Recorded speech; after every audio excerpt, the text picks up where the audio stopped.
There are moments in life that, no matter how many years pass, remain perfectly preserved in our memories, like an old faded photograph, worn by time, yet rich with emotion. They are the quiet streets of a small town, the family-owned diners where friends gathered over milkshakes, and the soft hum of a jukebox playing a familiar tune.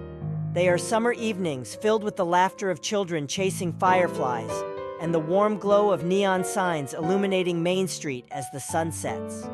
Let's take a journey back to a time when life was simpler, when smiles were genuine, and when the smallest moments became the most cherished memories.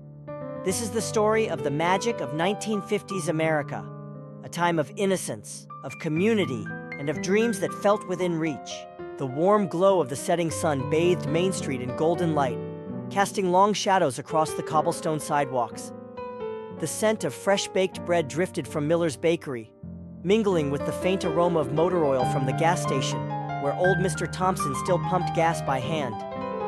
The soft hum of a distant radio played Elvis Presley's latest hit, and children's laughter echoed through the town square as they chased fireflies in the cool evening air.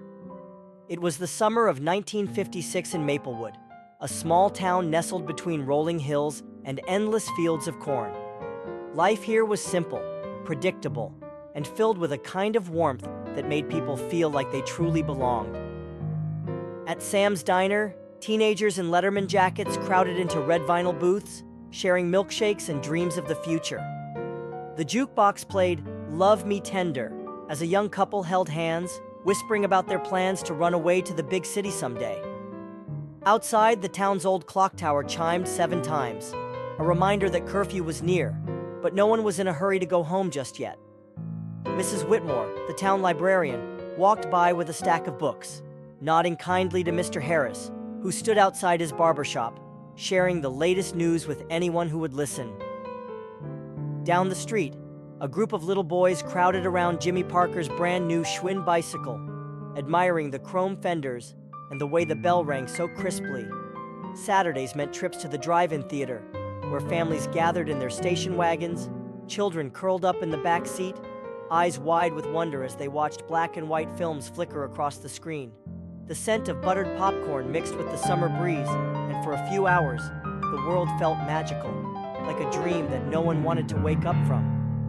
In Maplewood, no one locked their doors at night. The mailman knew everyone by name.